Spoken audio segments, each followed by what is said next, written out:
నమస్కారం. పెద్దపల్లి జిల్లా రామగుండం మండలంలోని 58వ డివిజన్ అడ్డగుంటపల్లి పరిధిలో ఉన్న ప్రాథమిక ఆరోగ్య కేంద్రంలో ప్రజల ఆరోగ్యాన్ని దృష్టిలో పెట్టుకుని ప్రజాపాలన ప్రగతి ప్రణాళికలో భాగంగా ఈరోజు ప్రత్యేక మెడికల్ క్యాంపు నిర్వహించడం జరిగింది.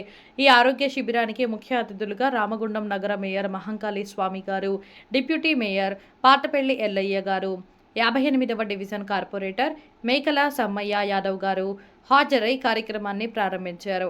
ఈ సందర్భంగా వైద్యులు స్థానిక ప్రజలకు ఉచితంగా వైద్య పరీక్షలు నిర్వహించి అవసరమైన మందులను అందజేశారు. గ్రామ ప్రజలు ఈ మెడికల్ క్యాంపును పెద్ద సంఖ్యలో వినియోగించుకుని తమ ఆరోగ్య సమస్యలను వైద్యులకు తెలియజేసుకున్నారు. ఈ కార్యక్రమంలో హాస్పిటల్ యాజమాన్యం, స్థానిక నాయకులు మరియు ప్రజలు పాల్గొని ఈ ఆరోగ్య శిబిరాన్ని విజయవంతం చేశారు. చెప్తా ఉన్నాం. ఈరోజు ప్రభుత్వం ప్రతిష్టాత్మకంగా 99 రోజుల కార్యక్రమం ప్రజాపాలన ప్రగతి ప్రణాళిక. ప్రజలకు కావాల్సిన అన్ని సౌకర్యాలు కల్పించాలి. భవిష్యత్తులో మీకు ఇంకా ఏమేమి ఇబ్బందులు ఉన్నాయో ఆ ఇబ్బందులు రాకుండా చూసుకోవాల్సిన బాధ్యత ప్రజాప్రతినిధులుగా మా మీద, ప్రభుత్వం మీద ఉంది కనుక ఆ దిశగా ఆలోచన చేసి ముందుకెళ్తా ఉన్నాం. ఇంత బ్రహ్మాండమైన కార్యక్రమం ఏర్పాటు చేసిన సోదరి మనులందరికీ, అలాగే మెడికల్ ఆఫీసర్ గారికి, డిప్యూటీ డిఎంఎన్హెచ్ఓ గారికి అందరికీ కూడా ధన్యవాదాలు తెలియజేస్తూ ఈ డిస్పెన్సరీని ఎప్పటికీ ఇదే మాదిరిగా ఇంకా కొంచెం నీట్గా మెయింటైన్ చేయాల్సిందిగా, ఏదైతే ఇక్కడ గ్రీనరీ బాగుంది, ఇంకా మీకు మున్సిపల్ నుంచి ఏమైనా చెట్లు కావాలంటే కూడా మేము ఇస్తాము.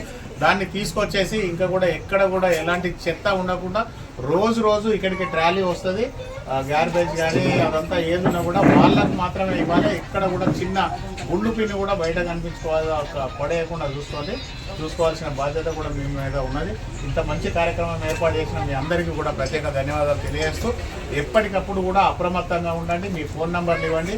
రాత్రి కూడా ఎవరికన్నా ఏదన్నా ఇబ్బంది ఉంటే మీరు స్పందించి సోదరుడు కార్పొరేటర్కి చెప్పండి, లేకపోతే మా దృష్టికి తీసుకొచ్చినా కూడా ఏదైనా అంబులెన్స్ కానీ ఇంకేదైనా ఎమర్జెన్సీ ఉన్నా కూడా పెద్ద హాస్పిటల్కు తీసుకుపోయి అక్కడ కూడా ట్రీట్మెంట్ ఇప్పించే బాధ్యత కూడా మేము తీసుకుంటాం. 24/7 మా ఫోన్ ఆన్లో ఉంటుంది.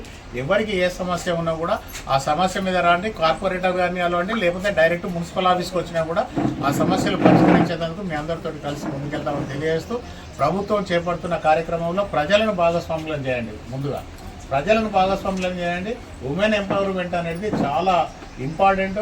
మహిళలను చాలామంది బయటికి రానియకుండా తొక్కేస్తూ ఉన్నారు కనుక మీరే వాళ్ళతోటి కలిసి వాళ్ళని బయటికి తీసుకొచ్చి వాళ్లకు కావాల్సిన సౌకర్యాలు కల్పించండి. ఉన్న ఇబ్బందులను తొలగించేందుకు మీరందరూ కూడా వారితో కలిసి ముందుకు రావాలని చెప్పేసి కోరుతూ, ఎక్కడనైనా కూడా సోదరిమణులు ఇద్దరు వచ్చారు కార్పొరేటర్స్, ఆ సమైక్య గ్రూపుల వాళ్ళతో అందరితో మాట్లాడండి, చెప్పండి, వాళ్ళకి ఏమేమి ఇబ్బందులు ఉన్నాయో కనుక్కోండి, ఆఫీస్కు రండి. వస్తే ఆ సమస్యలన్నింటినీ కూడా పరిష్కారం చేసేందుకు మేమందరం కూడా అధికారులందరితో కలిసి ముందుంటామని తెలియజేస్తూ ఇంత మంచి కార్యక్రమం ఏర్పాటు చేసిన మీ అందరికీ కూడా ప్రత్యేక ధన్యవాదాలు తెలియజేస్తూ సెలవు.